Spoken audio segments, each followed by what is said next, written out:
Mile, možemo si mi utvarati razne stvari. Ja sam probao sa svime. Radio, televizija, vozi motor, sve. Ali, ti si sveti gral, ti si frajer koji zna kuhati. Koliko za vrijeme ovog intervjua samo si dobio poziva za vjenčanje i da se s tobom žene upoznaju, da dobiju recepte ili samo da te dotaknu? Koliko ti se mama javilo da se upoznaju sa svojim kćerima? Pa najviše se mama zapravo javlja, kužiš. Mislim da taj nekako postoji malo generacijski taj jaz gdje ti neka tvojih godina publika neće baš prići. Ne. Ali ne. Ali mame su te koje probijaju led za kćeri. Kako to ide kao? Slušaj, imam Davorka... Mame još uvijek idu na plac, kužiš, i onda sve onda kao, pa onda se kao ruka slučajno dotakne na istom krumpiru kojeg birate, kužiš, i onda kao ona kaže, a vi ste onaj, jeste li vi onaj? I onda se ti nasmiješ, onda ona kaže, da, jeste, vi ste onaj. I onda te tako zapravo nastane, joj, kako vi lijepo kuhate, kako ste dobro skuhali ovo, ono. Sad ti vidiš zapravo povijest da ona prati, pa ti je drago, pa sad ti isto još jedanput nasmiješ, pa te možda i ona isto požali, kao ostavlja muža, sve, znači, jedna nova cijeli film u glavi? Ma cijeli film u glavi odmah. Dobro, jel ciljaš onda na mami ili na kćeri? Na kćeri. Ipak? Da. Okay. Ali mame imaju bolje recepte zapravo. Ovisno za što. A ovisno za što? Ako mi treba recept za provjerenu sarmu, onda mama. Dobro, možda je kćer naučila recept od mame? Pa ne baš. Ne kuhaju nove generacije? Nove generacije ne kuhaju. Gledajući po publici, kužiš, mame su te ipak koje još uvijek kuhaju i koje drže kuhaču u ruce. Mame, volimo vas, javite nam se, molim vas. Sad ovako, ja sam pregledao malo tvoj Instagram profil, dobio sam 4 kile samo dok sam ga pregledavao. Ali ti nemaš nišu, prijatelju, ti si svugdje, ti si slano, ti si slatko, ti si ljuto, ne ljuto, tradicionalno, moderno, ti si posvuda. Sad, ja te moram pitati vrlo jednostavno, što ti zaista voliš jesti? Tek toliko, Pik nam je sponzor, bilo bi dobro da spomeneš meso. Gle, ajmo ovako, pripremati, zapravo više volim slatko. Tako da tu smo slatko riješili. Pa slatko mi je izazovnije, kužiš, duže traje, ima više postupaka, zeznutije je. Onda ti automatski time naš nekako privlačnije, kužiš, očito sam nekako onako sadist i mazohist, kužiš, pa volim mučiti samoga sebe, pa onda zbog toga je možda nekako mi slatko zanimljivije. To je zapravo sve nešto što ima veze sa pečnicom, kruh, brašno i tako to. To mi je najzanimljiviji segment. Ali slano, ako moram birati što bi jeo do kraja života, to bi onda sigurno bilo nešto slano. Jesi ti opušten kod svog food blogiranja? Jel se može živjeti od toga? Pa jesam, zapravo, evo, imam nekako sreću da zadnjih 3 godine, 4, koliko je od 2019. 2019. Ne znamo kad ćete ovo gledati. Ne znamo kad ćete ovo gledati na internetu, tako da... Već 4 neke godine zapravo živim od Hungry Mile i Hungry Mile je jedini posao koji radim.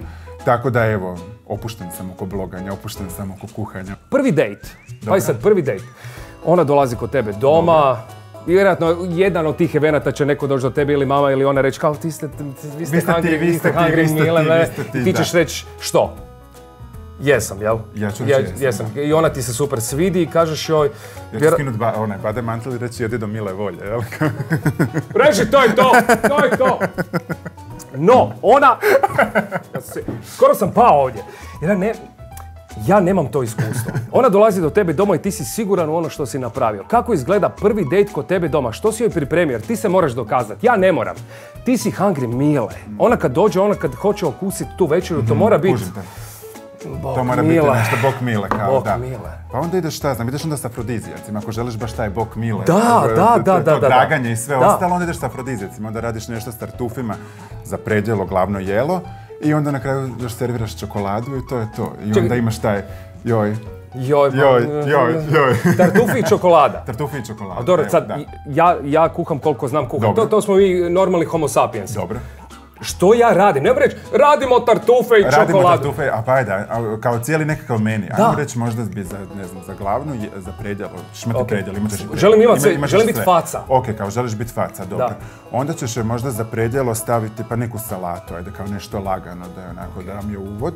Možeš tu možda ubaciti neke kozice ili nešto tako. Možeš i, ne znam, pa možeš i neku komad mesa, malo špeka preprženog, to bi bilo jako fino. Ok, priči dalje, Mile. Da i ti isto budeš zadovoljan, ne samo ona, da. Onda malo tako preprženog špeka, kužiš gore po toj salati, ko neka Cezar ili tako nešto.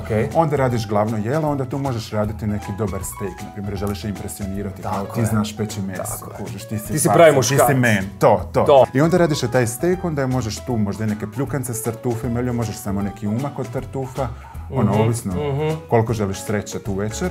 I onda želiš puno sreće. Onda je sve stavi, onda daje joj jumak s tartufima, daje joj pljukanca s tartufima, sve joj daje. I onda na kraju napraviš desert, neku čokoladu. Ili nekakav lava cake. Ako i ne uspije, uvijek možeš reći lava cake. To je treba biti lava cake. Što je lava cake? To je lava cake. Razvađuje se lava cake. Bravni, pliva, to je lava cake. To je ljubav ili lava cake. Ona odmah pada, lava, gotovo. Lavina, jesi to probao? Jel pali? Pa nekako nikada ti ja ne dođem do toga da kuham. On to odradi prije. Obično završimo na ovome dijelu jede do mile volje. Bade mantili jede do mile volje. To je to. Par brzo poteznih za tebe. Slatko ili slano? Slano. Fizioterapija ili aromaterapija? Aromaterapija spada miris kolačića iz pećnice ili ne? Može i to. Aromaterapija. Gospić ili Zagreb? Ti znaš da je Gospić najveći grad u Europi površinski? To sam nedavno saznao. Gospić selo moje veće od Pariza, to ti je to. Ajde onda Zagreb, ipak zbog više mogućnosti Zagreb. Ipak? Ipak. Ok. Na žlicu ili s roštilja? Pa ne znam. Može roštilj, ali roštilj onda ne bi svaki dan onda na žlicu možda. Možda. Da. Oštro ili glatko brašno? Glatko. Treba sve teći u životu glatko. Dobar. E sad, nismo te pozvali bez veze, znam da si ti majstor u onome što pripremaš, ali ljudi su već iz pika pripremili nešto za tebe. Izaberi, ocijeni. Da čujemo što ti misliš o tome. Domaća verzija beef jerky. Mesni štapići, pikant mini. Pikant, odmah? Da, znači ipak ljuto. Odmah, čekaj. Kao ovo je za tebe. Može. Kao? Slušam. Pikant. Fino. Da? Dao bi prolaznu ocjenu ili nešto više? Više bi prolaznu ocjenu.